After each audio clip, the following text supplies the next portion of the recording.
Bwana Yesu asifiwe. Ni siku nyingine ambayo kibinafsi namshukuru Mungu sana kwa uzima wa afya ya mwili na roho.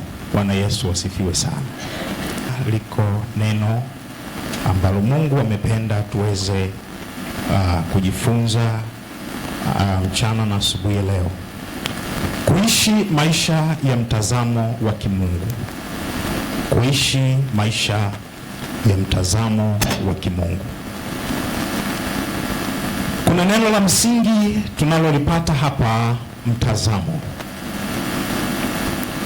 Mtazamo ni juu ya mfumo wa fikra inayotoa dira ya maongozi kwa mtu kwa namna mambo yalivyo ama yanavyopaswa kuwa. Tunapozungumza kuhusiana na mtazamo, hatuwezi tukafanana. Mitazamo inatofautiana kati ya mtu na mtu, na ndio maana tukizungumza kwamba tushone sare, wote hatutasema nyekundu. Bwana Yesu asifiwe sana. Lazima tutatofautiana. Kuna watakaosema nyeupe, watakaosema nyekundu, watakaosema nyeusi, kijani na kadhalika. Haleluya, watu wa Mungu. Kwa mitazamo ni dira ya uelekeo ambao inamuongoza mtu. Tunaishi katika dunia ambayo watu wanafanya shughuli na majukumu mbalimbali kutokana na mitazamo yao inavyoongoza. Kuna wanaoamini kufanikiwa kupitia biashara. Kuna wanaoamini kufanikiwa kupitia kilimo. Kuna wanaoamini kufanikiwa kupitia nafasi za uongozi au fursa mbalimbali za kiutawala. Bwana Yesu asifiwe. Hii yote ni mitazamo inayotupa maisha duniani, kwamba wengine wanapokuwa na mtazamo huu, wengine wanapokuwa na mtazamo huu, ndivyo tunavyoweza tukaishi. Sasa tunapoona kwamba kitu kinachoitwa mtazamo, maana yake lazima tuangalie kuhusiana na namna gani ambavyo hii mitazamo yetu inaweza ikatusaidia katika maisha yetu ya wokovu. Bwana Yesu asifiwe sana. Tunapozungumza kuhusiana na kuishi maisha ya mtazamo wa kimungu, moja kwa moja tunapata picha kwamba iko mitazamo mingine zaidi ya mtazamo wa kimungu. Na tayari tumekwisha kuona mtazamo unatoa dira fulani ambayo inamfanya mtu kuelekea dira hiyo ambayo anayo katika mtazamo wake. Sasa kabla sijaendelea, nipate kueleza kuhusiana na maana ya kuishi maisha ya mtazamo wa kimungu na kweli kuu tunayoweza kuipata kuhusiana na kuishi maisha ya mtazamo wa kimungu. Kweli ya kwanza, tunapozungumza kuishi maisha ya mtazamo wa kimungu, maana yake maisha ya mtazamo wa kimungu ni maisha halisi tuliyopewa kuyaishi. Bwana Yesu asifiwe sana. Mbali na mitazamo ambayo tunayo, mitazamo mbalimbali, lakini maisha ya mtazamo wa kimungu ni maisha halisi tuliyopewa kuyaishi. Bwana Yesu asifiwe sana. Maisha ya mtazamo wa kimungu ni maisha ya imani yanayotokana na kiwango cha kumjua Mungu. Maisha ya mtazamo wa kimungu ni maisha ya imani yanayotokana na kiwango cha kumjua Mungu. Yaani huwezi ukaishi maisha ya mtazamo wa kimungu kama hauna imani juu ya huyo Mungu. Bwana Yesu asifiwe. Kwa hiyo lazima mtu awe na imani juu ya huyo Mungu, ndipo aweze kuishi maisha ya mtazamo wa huyo Mungu. Na huwezi ukawa na imani juu ya Mungu kama haujamjua huyo Mungu. Kwa hiyo chanzo cha imani lazima mtu asikie, amjue huyo Mungu, ndipo atengeneze imani kuhusiana na huyo Mungu. Kwa hiyo tunapozungumza kuhusiana na kuishi maisha ya mtazamo wa kimungu, lazima tuhusishe kitu kinachoitwa imani.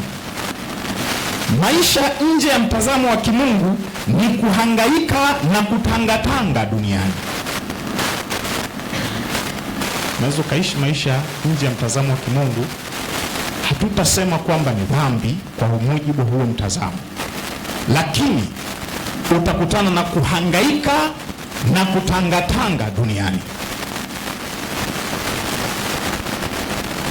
Kuishi maisha ya mtazamo wa kimungu ni mafanikio namba moja kati ya mafanikio ambayo mtu anaweza akayapata duniani. Bwana Yesu asifiwe sana. Kuishi maisha ya mtazamo wa kimungu ni mafanikio namba moja katika maisha ambayo mtu anaweza akayapata hapa duniani.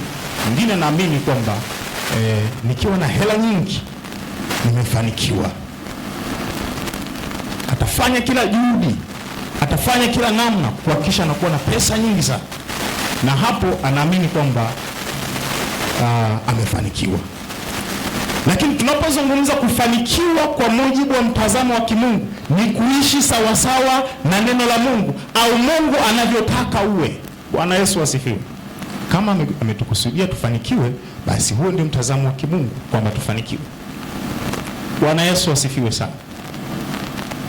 Sasa, kwa nini tujifunze kuhusiana na kuishi maisha ya mtazamo wa kimungu? Wakati mwingine mitazamo yetu imetupeleka mbali kabisa na mpango wa Mungu na kusudi la Mungu ambalo alilikusudia kwenye maisha yetu. Napozungumza kuhusiana na mitazamo yetu lazima ihusishe kitu kinachoitwa uwezo tulionao na mipaka yake. Ni dhahiri wazi kwamba uwezo wa mwanadamu una mipaka.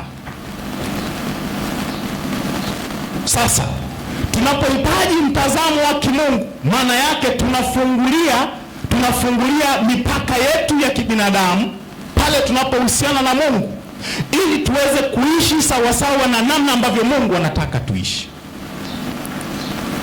Haleluya, watu wa Mungu.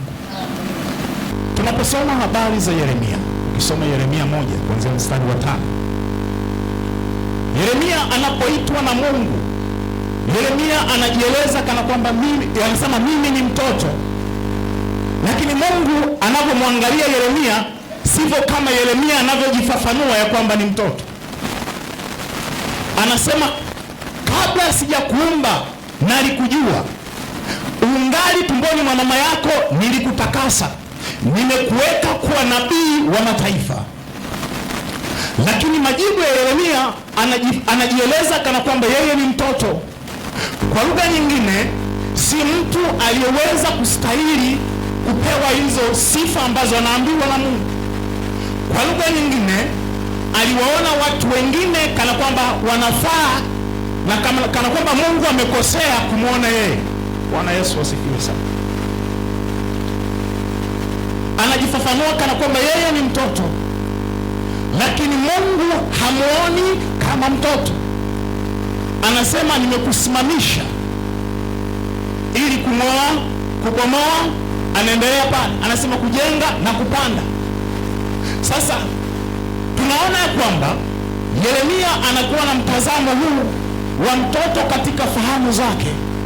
Maana yake, kwa lugha nyingine, haiwezekani ukawa na mtazamo wa kitoto ukaishi kama mtu mzima. Maana yake, kwa sababu ya ule mtazamo ambao mtu anakuwa nao, ndio unaomfanya kumpa maisha ya kuishi vile anavyoweza akaishi. Watoto wana namna ya kutazama. Ukiandika darasani A, E, I, O, U, utakuta ile A mtazamo wake unamwonyesha kwamba ule mkia unarudi nyuma. Ile E mtazamo wake unamwonyesha kama sita iliyogeuzwa. Ile I ni kama J. Ni mtazamo kwake, na anakuwa sawasawa kwa Mungu anavyoona. Bwana Yesu asifiwe sana. Kwa hiyo haiwezekani ukawa na mtazamo wa kitoto ukaishi kama mtu mzima. Maana yake Yeremia katika maisha yake yote, kuna namna au kuna standard ya maisha aliyojiwekea ya kwamba ataishi katika hiyo, akajiwekea mipaka mwenyewe kwamba mimi si mtu nayestahili. Lakini Mungu ndiye aliyemuumba, Mungu ndiye anayemjua. Kwa hiyo hii inatupa picha moja kwa moja, kila mtu duniani ana kusudi ambalo amepewa na Mungu kulitekeleza akiwa duniani. Mungu ana mtazamo naye wa namna anavyopaswa kuishi, mbali na mitazamo ambayo sisi tunayo. Wakati mwingine mtu anajidharau kwa sababu ya kipato chake, anajidharau kwa sababu sikusoma, anajidharau kwa sababu sifanani na wengine kwa heshima. Bwana Yesu asifiwe sana. Hicho kinakuwa ni kikwazo kwake cha kuishi maisha ya mtazamo wake vile ambavyo anaona kwa mujibu wa fahamu zake, kwamba mimi masuala ya kuhubiri ni ya watu fulani, masuala ya uongozi ni ya watu fulani. Kwa Mungu anapotaka ahusiane naye, ule mtazamo unakuwa ni kizuizi cha Mungu kuhusiana na huyo mtu, kwa sababu ule mtazamo unazuia mtazamo wa kimungu juu ya maisha yake. Bwana Yesu asifiwe. Tunapozungumza kuhusiana na habari za Musa, ni hivyo hivyo alikadhalika. Anasema mimi si msemaji tangu zamani, mpaka Mungu ikafika wakati akakasirika. Ni nani aliyekiumba kinywa cha mwanadamu? Ina maana kwa lugha nyingine anafanana na Yeremia kwamba kuna watu ambao wanapaswa kupata nafasi hiyo kwa sababu ya uwezo wao wa kuzungumza. Bwana Yesu asifiwe sana. Tunaposoma habari za Gideon, wakati malaika yule anamtokea Gideon, naye anatoa ufafanuzi unaofanana. Anasema linawezekanaje jambo hili ambalo anaambiwa? Maana yule malaika anamwambia shujaa, anamtaja Gideon kana kwamba ni nani? Ni shujaa. Sasa ukiangalia katika hali ya kawaida, Gideon alikuwa akipepeta ngano katika namna ya maficho ili aifiche machoni kwa Midian. Sasa anaitwa shujaa. Shujaa huwa anajificha? Hili ni swali ambalo mtu anaweza kujiuliza. Shujaa anakuwa ni mwenye kutawaliwa. Bwana Yesu asifiwe sana. Anasema linawezekanaje neno hili? Maana mimi natokea katika jamaa ya watu wadogo. Anasema jamaa yangu ni ya watu ambao masikini. Ina maana kuna mtazamo wake ambao Gideon alikuwa nao, ya kwamba kuna aina ya watu ambao wangepaswa kuchaguliwa. Kama leo kwenye nchi yetu tunaweza ukasema kuna makabila maarufu, si ndio? Mungu anapotokea kwa mtu kwa moja ya kabila ambalo halijawa maarufu, huyu mtu anaanza kushangaa, aanze kusema mimi natokea kwenye kabila ambalo sio maarufu kihivyo, na pia natokea kwenye jamaa ambayo watu wake ni maskini sana, na sio tu kwa maskini, mimi pia ndio mdogo kwao. Bwana Yesu asifiwe sana. Hilo jambo linawezekanaje? Kwa namna nyingine alikuwa anaanza kujipima katika namna ya kiuchumi na uwezo. Hakuona kama ni mtu ambaye ana uwezo wa kuweza kwenda kuwakomboa wana wa Israeli kwenye mikono ya Midian. Alianza kufikiria kuhusiana na masuala ya uchumi, akagusia swala la umaskini. Kwa mtazamo wake aliyokuwa nao ulikuwa ni kizuizi, na ndicho kilichomfanya aanze kujitetea na kuzungumza yote haya. Bwana Yesu asifiwe sana. Tunasoma habari za wana wa Yese. Walitokea wakina Eliabu, walitokea wakina Abinadabu, wakina Shama. Biblia tunaona pale ya kwamba Mungu anamwambia Samueli ya kwamba mimi sitazami kama wanadamu wanavyotazama. Kaka zake Daudi walionekana kana kwamba ni wenye sifa kwa sababu ya mionekano yao. Mungu anamtahadharisha Samueli anasema mimi siangalii sura, mimi siangalii umbo, ninaangalia moyo. Mitazamo yetu ina utofauti mkubwa sana na mtazamo ambao Mungu anao juu ya maisha yetu. Tunapoishi katika mitazamo yetu ni sawasawa na kujifungia katika gereza, kwa sababu mitazamo yetu imeishia katika namna ya uwezo tulionao wa kibinadamu. Sasa tunapoishi katika mitazamo yetu, hatuwezi tukaingia katika mtazamo wa kimungu, sababu zitakuwa nyingi. Sasa tunapomhusisha Mungu katika uwezo wake, tukamwingiza katika mitazamo yetu, hapo ndipo tunapoita kukosa imani. Na pasipo imani haitawezekana kabisa kumpendeza Mungu, kwa sababu mitazamo yetu imetujengea ukomo. Yaani ni sawa na, tolea mfano, ni kweli tumesikia habari za simba hata kama tujamuona kwa macho. Siwezi nikajiamini kwamba siku moja nipigane na simba, kwa sababu tayari nina mtazamo kichwani mwangu kwamba simba ni mwenye kucha na ana meno, ana nguvu kunizidi. Bwana Yesu asifiwe sana.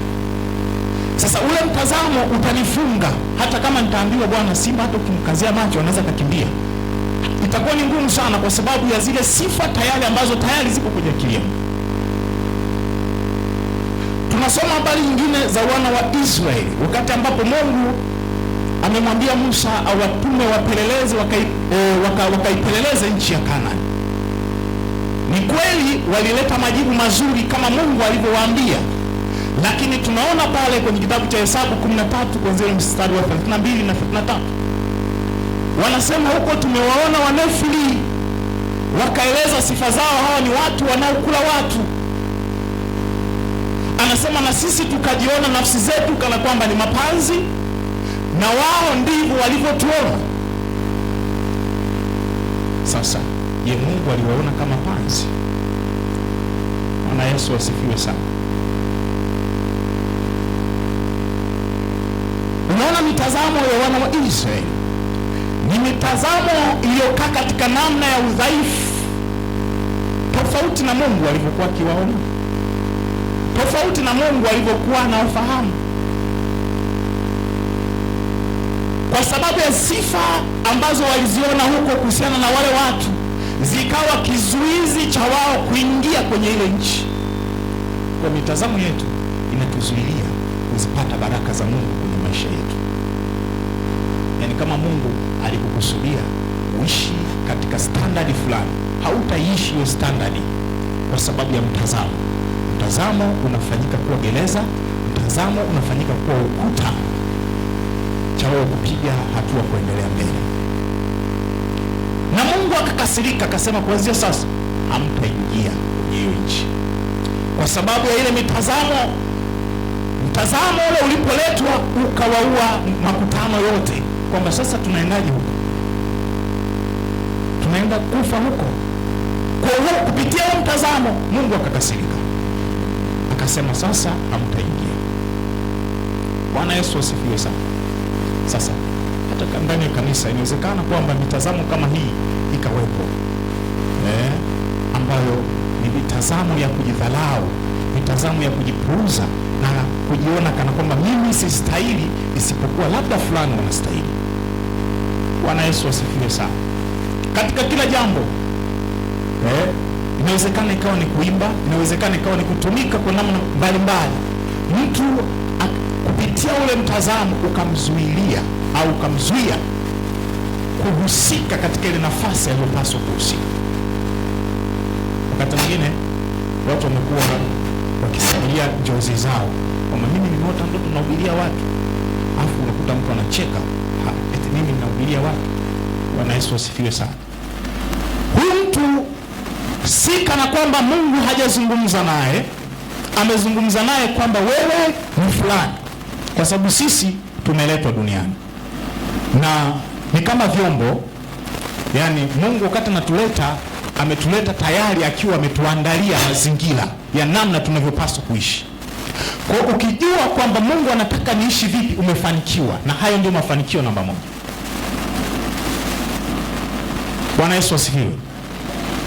Sasa ukiona huyu mtu ambaye anaonyeshwa na Mungu lakini haishi kama vile ambavyo Mungu anamwonyesha, manake anajipima katika ile namna aliyopo kwa wakati huo. Sasa ndipo nakuja kuona kwamba hii mitazamo inatufelisha kwa kiasi gani, inaturudisha nyuma kwa kiasi gani, inatukosanisha na neema ya Mungu ambayo aliikusudia kwenye maisha yetu kwa kiasi gani. Bwana Yesu asifiwe sana. Wakati mwingine hata katika mifumo ya uongozi inawezekana kabisa tukaangalia kwa macho kwamba huyu kwa sababu anapendeza, huyu amevaa suti, anaonekana vizuri, basi huyu anafaa kuwa kiongozi. Bwana Yesu asifiwe. Ni makosa ambayo yanaweza yakawa alitaka yafanye Samueli kwa wakati ule, ndipo Mungu akamtahadharisha kwamba ili mtu awe kiongozi lazima awe na pesa, lazima awe na elimu kubwa. Inawezekana ikawa ni hekima, maana wakati mwingine huwezi kuwapangia watu mipango alafu saa kutekeleza ukasema kwamba sina hela. Ndio maana hicho kigezo kikao kinatazama kwamba Bwana, tunahitaji mtu wa aina hii. Lakini tunasoma ya kwamba mtazamo wa Mungu si kama mitazamo yetu. Bwana Yesu asifiwe sana. Hapa mtu akatoa 100,000, tutasema huyu ametoa. Lakini yule atakayetoa 1,000 tutasema hii ni ndogo. Bwana Yesu asifiwe sana. Tunaona Yesu mwenyewe wakati anatazama kwenye kile chombo akamsifia yule mwanamke aliyetoa senti ngapi? 2. Kwamba huyu ametoa kuliko wote kwa sababu ametoa, yani hana ziada, ametoa kile alichonacho chote. Sasa ndipo hapo tunaona kabisa jinsi ambavyo tuna gepu katika mitazamo. Ukisoma Isaya 55:8 anasema, kwa maana mawazo yangu si kama mawazo yenu, njia zangu si kama njia zenu. Anasema kama ambavyo mbingu zilivyo mbali na nchi, ndivyo ambavyo njia zangu zi mbali kuliko njia zenu, na mawazo yangu yalivyo mbali kuliko mawazo yenu. Kwa ili tuweze kuishi maisha ya mtazamo wa kimungu, ni sharti tumjue huyu Mungu kwa mapana. Tutakapomjua Mungu, ndipo inapoumbika imani kuhusiana na huyo Mungu, kiasi cha kuweza kuishi maisha ya mtazamo wa kimungu. Bwana Yesu asifiwe sana. Tunaweza tukawa na Mungu lakini bado hatujamjua kwa mujibu wa mitazamo. Na ndio maana tunaposoma wanafunzi wa Yesu walishangaa kumwona Yesu ametuliza upepo. Bwana Yesu asifiwe sana. Akasema huyu ni mtu wa aina gani, kiasi kwamba hadi pepo zinamtii. Ina maana waliweza kuishi na Yesu siku zote, lakini kumbe walikuwa wana mipaka iliyoweza kuwazuia kufahamu zaidi kuhusiana na huyu Yesu. Bwana Yesu asifiwe sana. Walijenga mipaka. Petro anaambiwa, na wewe njoo tembea kwenye maji. Alipoanza kujiuliza, hivi haya ni maji ninayoyajua na huu upepo jinsi ulivyokuwa mkali, hiyo ikawa ni sababu ya yeye kuzama. Bwana Yesu asifiwe. Kilichomfanya aweze kuzama ni ule mtazamo aliyokuwa nao, kwamba naweza nikazama katika mazingira haya. Kwa mitazamo yetu inatuzamisha. Bwana Yesu asifiwe sana. Mitazamo yetu inatuzamisha. Mitazamo yetu inatutoa uweponi mwa Mungu. Yaani wakati mwingine tunaomba sana, tunalia sana, Mungu nisaidie, biashara haziendi, biashara imekwama. Lakini Mungu anasema, mimi sikukuumba kwa ajili ya kufanya biashara. Bwana Yesu asifiwe. Sikukuumba ili ufanye biashara. Yaani sawa na mtu aliyempa gari, badala ya kwenda Dar es Salaam, na wewe unajua anatakiwa ende Dar es Salaam, ukasikia ameenda Arusha. Alafu anakupigia simu, aseta hili imepasuka, bosi nisaidie. Unaanza kujiuliza, ulienda uko wapi? Niko Arusha. Huko ulienda kufanya nini? Unahitaji msaada wangu huko? Bwana Yesu asifiwe sana. Kuishi maisha ya mtazamo wa kimungu ni mafanikio namba moja. Ndipo utakapoona uso wa Mungu kwenye maisha yako, ndipo utakapoona fadhili za Mungu kwenye maisha yako. Hata utakapopita kwenye shida, iko neema ya kutoka, kwa sababu bado upo ndani ya mtazamo wa kimungu. Mtumishi mmoja anaeleza kwamba watu wanaamini kwamba maana tunao watu waliofanikishwa na Mungu, aidha kwa njia ya uimbaji, wanasema nimemwona Mungu kwa sababu Mungu amemtendea 1, 2, 3. Yaani kuna mafanikio ambayo amepatiwa na Mungu, amempa hela. Kwa huyu anamtambua Mungu anamtambua Mungu kwa mujibu wa mafanikio ya kupewa pesa. Lakini tunaona kwamba si wote walioitwa na Mungu walimiliki hela nyingi. Bwana Yesu asifiwe sana. Kwa mujibu wa kusudi walilobeba, kama kina Yohana Mbatizaji. Ina maana kuishi kwa Yohana Mbatizaji katika ile namna ilikuwa ni kusudi la Mungu aishi hivyo. Bwana Yesu asifiwe sana. Na kwake ilikuwa ni mafanikio makubwa. Sasa kama Mungu amekutaka uishi maisha fulani ya standard fulani, pindi unapopita utakutana na ugumu mwingi sana. Pindi unapolazimisha kuwa kama fulani utakutana na ugumu sana. Kwa sababu Mungu sisi anatutaja kana kwamba ni vyombo. Sasa chombo hakijiamlii kwamba mimi nataka nipakuliwe pilau. Bwana Yesu asifiwe. Hakijiamlii. Kama ni chungu kitakaji koni. Kama ni vyombo vya udongo kuna mahala vitakaa. Bwana Yesu asifiwe. Kila mtu ana mahala pake, ana nafasi yake kwa mujibu wa kusudi la Mungu. Kwa hiyo hakuna mtu anayeweza kusema mimi nimeokoka lakini sina huduma yoyote, nipo tu kanisani. Hakuna mtu aliyeitwa na Mungu awe mzururaji. Hayupo. Lipo kusudi la Mungu kwenye maisha yake. Wakati unapitia ugumu katika hilo ambalo unalifanya, lazima umuulize Mungu, niko ndani ya kusudi lako? Inawezekana hauko ndani ya kusudi. Kwa hiyo unamtaka Mungu nje ya kusudi. Bwana Yesu asifiwe sana. Sasa je, utakutana na mkono wa Mungu huko?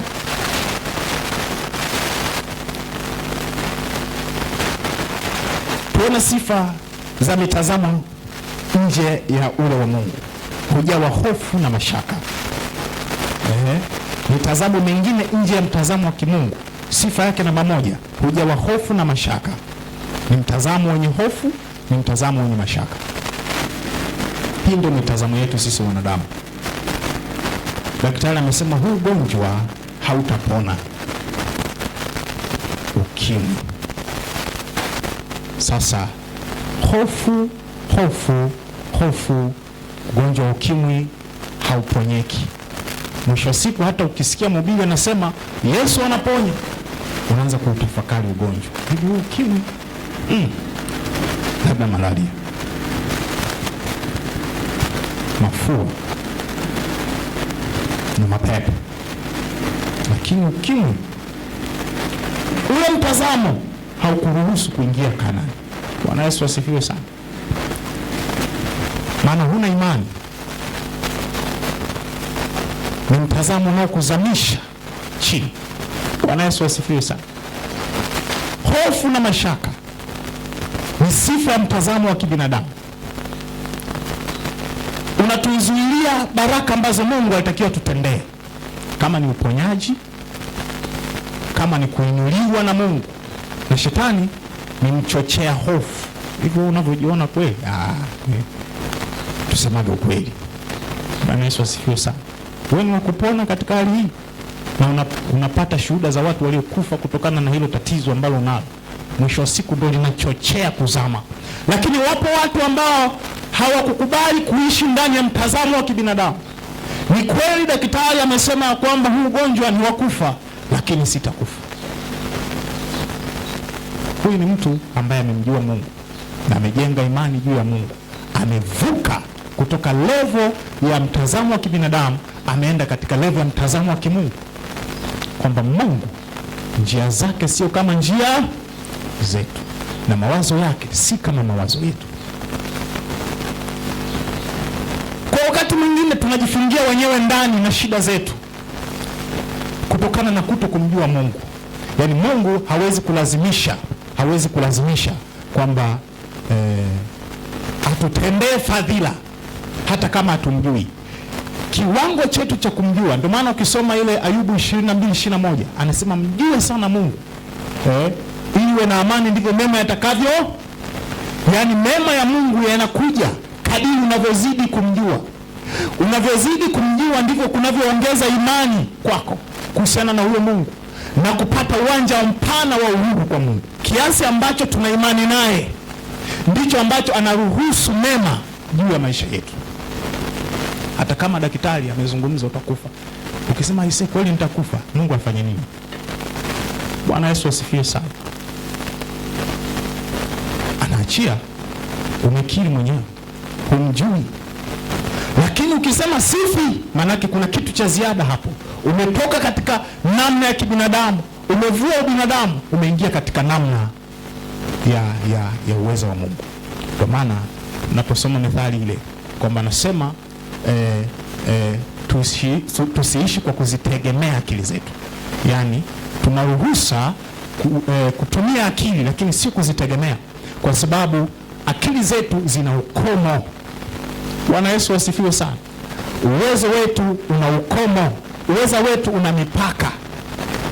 Maana yake tunapoepuka kuzitegemea, kuna kitu tunachopaswa tukitegemee ili kituvushe. Ina maana maisha yetu sisi hapa duniani hayategemei uwezo tulionao. Kwamba mimi kwa sababu nalala kwenye neti ndio maana niko mzima. Mimi kwa sababu nakula mlo kamili ndio maana niko mzima. Yaani unategemea zile jitihada zako. Yako maisha mengine. Ndio maana Yesu anasema mwanadamu hataishi kwa mkate tu. Yaani kuna kitu kingine kinachomfanya mwanadamu aishi mbali na ugali tunaokula. Bwana Yesu asifiwe sana. Ina maana jitihada zetu zina ukomo. Maana yake ili tusiangamie ni sharti tufungue ule ukomo wa uwezo tulionao, tujiungamanishe katika mfumo wa uwezo wa kimungu ili tuweze kuishi.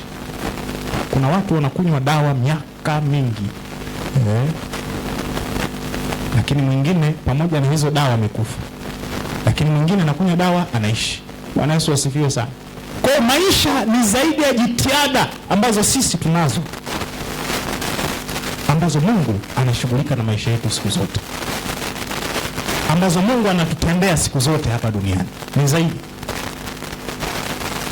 Sasa tunapojifungia katika uwezo wetu sisi ambao Mungu ametuumbia, maana yake ni kukubali kukaa gerezani wenyewe. Bwana Yesu asifiwe. Na hapo ndipo utasikia malalamiko. Huyu Mungu kama hayupo. Mimi sioni kama hayupo. Kama Mungu ananiona kweli, anaruhusu napitia kwenye shida hizi, akili naumia. Maana huyu mtu hana njia nyingine, yani hana tumaini lingine zaidi ya zile jitihada ambazo ziko katika level ya mwanadamu. Kwa sababu hana tumaini jingine, atalalamika sana. Hana tumaini lingine, anategemea jitihada, anategemea bidii. Maana kuna level ambayo mtu anaweza kafikia akaamini kwamba mimi mbinguni lazima niingie, lakini akashindwa kujitafakari katika namna misingi ya kimungu. Mungu anataka aishi vipi? Kwa sababu ya kuangalia watu. Kama watu wote hao mimi ni mkubwa, kwa nini Mungu mbinguni siingie? Bwana Yesu asifiwe sana.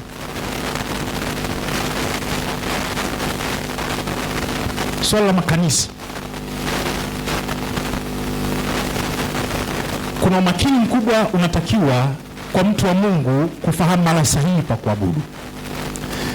Mitazamo tulionayo, lazima kanisa liwe na vyombo, lazima kanisa liwe limejaa. Bwana Yesu asifiwe sana. Tunaamini hapa ndio mahali sahihi pa kumwabudu Mungu. Unaweza ukampita Mungu kwa watu ambao wanaabudu chini ya mti, na hapo Mungu amekaa, ukaamini miujiza ndipo penye Mungu. Bwana Yesu asifiwe sana. Ukaenda huko ukawa ni miongoni mwa watu wa kuangamia. Swala la mahala pa kuabudu ni swala la kiimani na maongozi ya Roho Mtakatifu, kwamba wapi ni mahala sahihi. Ingekuwa miujiza ndio majibu kwamba kuna Mungu moja kwa moja 100%, basi wale wanaosema Bwana hatukutenda miujiza wasingekuwepo kule mbinguni, wasingekuwepo.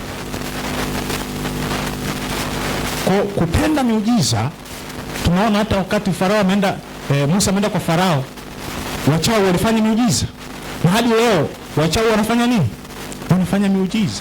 Kwa miujiza sio yani, hakuna ukweli moja kwa moja kwamba miujiza ikitendeka mahala basi huyo lazima ni Mungu tu. Bwana Yesu asifiwe. Hapana. Ukienda kwa waganga wanafanya miujiza. Kwa mtazamo wa miujiza ni mtazamo wa kuangamiza ambao shetani anautumia kuangamiza watu wa Mungu. Kama Bwana, utasalije kanisa ambalo miujiza haipo? Na ndio maana ndani ya makanisa ya watu ambao tumeokoka ni kanisa zuri, tunaenda mbinguni, lakini mtu anaweza kachomoka akaenda huko kwenye miujiza pasina kujali aina ya mafundisho. Yeye anaamini kama hawa wanapona basi hapa Mungu anaishia hapo tu, pasipo kuangalia maandiko zaidi. Bwana Yesu asifiwe sana. Kwa mitazamo inatuangamiza ambayo iko katika level zetu sisi wanadamu. Sasa ni sharti tujenge imani juu ya huyu Mungu, tutoke katika mitazamo yetu tulio nayo, ili Mungu ashughulike na maisha yetu, ili tuweze kuona miujiza na utendaji kazi wa Mungu kwenye maisha yetu na kupiga hatua. Ni sharti tuivue mitazamo yetu ambayo tumekuwa tukitegemea kwa muda mrefu, turuhusu mtazamo wa Mungu. Inawezekana Mungu anakuita, napiga hesabu, nitakula nini? Bwana Yesu asifiwe. Ni kweli, lakini wito wa Mungu manake anajua. Kwa maana tunaposema kazi ya Mungu, Mungu ndiye mtendaji. Bwana Yesu asifiwe sana. Sasa huyu mtu miaka yote ule mtazamo wa kwamba nitakuwa maskini, watu wenyewe kwanza hawataeleweka, ninavyowaona wachungaji wanavyohangaika, mwisho wa siku ule mtazamo tu unakuwa kikwazo, na inapelekea wakati ambao tunaingia katika ugomvi na Mungu. Ugomvi na Mungu kwa sababu ya mitazamo ambayo sisi tunayo. Mungu anasema A, sisi tunasema B. Mungu anasema B, sisi tunasema A. Bwana Yesu asifiwe sana. Inatupishanisha, inatukosanisha. Naomba tusimame.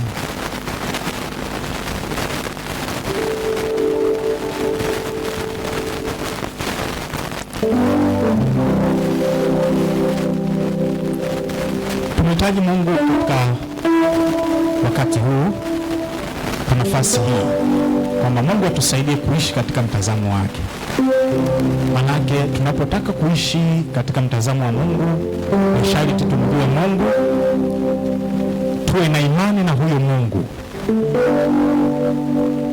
Anaposema anatuwazia yaliyo mema, si mabaya, kutupa tumaini, yani anatusaidia kuondoa zile hofu na mashaka zilizotanda kwenye mioyo yetu, ambazo zinatuzuia sisi kuingia katika mtazamo wa Mungu. Anatufanya tujenge imani na huyo Mungu. Kwa maana Mungu amesisitiza sana kwa watumishi wake wengi aliowaita, aliwaambia msiogope. Siogope ilikuwa ni pamoja na kushughulikia hofu na mitazamo ambayo wangekuwa nayo. Mtawezaje? Inawezekanaje? Sasa kwa maana hiyo tunahitaji kuona kwamba tunapiga hatua katika hali tulizo nazo. Una changamoto gani na kusumbua? Kuna shida gani ambayo unapitia? Vua mtazamo ambao unao, ule ambao unao na watu ambao wamezungumza kuhusiana na wewe. Usijizalau, msikilize Mungu anakuambia nini, kwamba wewe ni nani. Usikimbilie mahala pa kujihukumu mwenyewe kabla ya Mungu hajazungumza chochote juu ya maisha yako. Na kama Mungu tayari kuna kitu amekwisha kizungumza juu ya maisha yako, ondoa hofu, ondoa mashaka, maana Mungu atakuwa pamoja na wewe.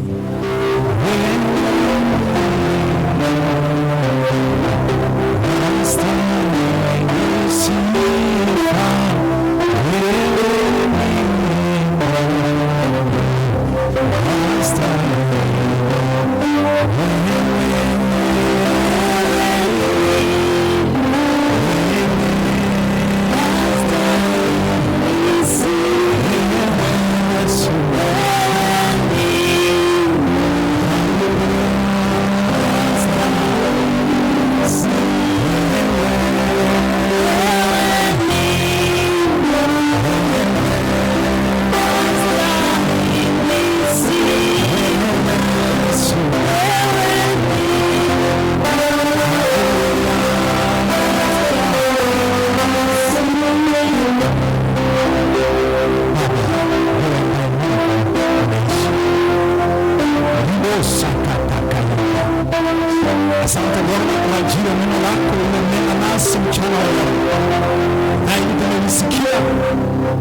umezungumza na mioyo yetu, umezungumza na maisha yetu.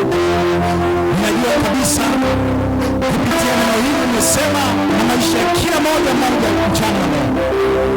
Hakika Mungu unatupenda, kwa maana umetuma neno lako wakati huu. Asante Bwana kwa kila moja ambaye amesikia. Tunazidi kusihi neema yako ewe Mfalme, neno hili likawe ni msaada kwetu wa kutuvusha kutoka mahali kwenda mahali. Ee Yesu, ni wakati ambao ninakusihi kupitia neno hili ukashughulike na mitazamo ambayo imekuwa sababu ya sisi kuangamia. Mitazamo yetu sisi wanadamu ilitupoteza mbali na kweli yako, ambayo ilitupenda na uso wako, ilitupeleka mbali na kusudi ambalo ulikusudia kwenye maisha yetu. Wasaidie vijana, wasaidie wamama, wasaidie watoto, wasaidie wazee, kila moja kuishi katika mtazamo wako, kwa jina la Yesu wa Nazareti. Ile mitazamo iliyokuwa imejengeka kwa miaka mingi katikati ya fikra zetu, ambayo imetupenda na imani, ambayo imetupoa uweponi mwako, ambayo imetuangamiza, kwa jina la Yesu kuanzia sasa ipate kuondoka, ipate kuachia, nasi tupate kuwa huru katika fikra, tupate kuwa huru katika mitazamo tulionayo. Bwana, tukajiungamanisha na mtazamo wako, tukaishi sawasawa na neno lako, katika jina la Yesu. Kila chochezi la shetani analochochea kwenye fahamu zetu ya kwamba sisi hatuwezi, ya kwamba sisi ni wa kushindwa, ya kwamba sisi ni wa chini tu, ya kwamba sisi ni wa kuangamia, na kataa hiyo mitazamo iliyojengeka kwenye fahamu, iliyojengeka kwenye fikra, iliyofanyika mkome ndani yetu, kwa jina la Yesu ipate kuachia sasa, ipate kuachia sasa. Tunajipenda nayo, nasi tunaingia katika uwepo wako, nasi tunaingia katika uweza wako, nasi tunaingia katika utendaji wako, nasi tunaingia katika upendo wako.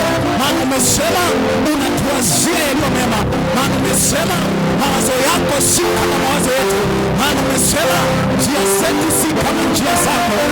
Yesu, tunahitaji msaada wako wa kuishi sawasawa na neno lako, maana hapo ndipo tutakapokufurahia, maana hapo ndipo tutakapoona wema wako, maana hapo ndipo tutakapoona fadhili zako.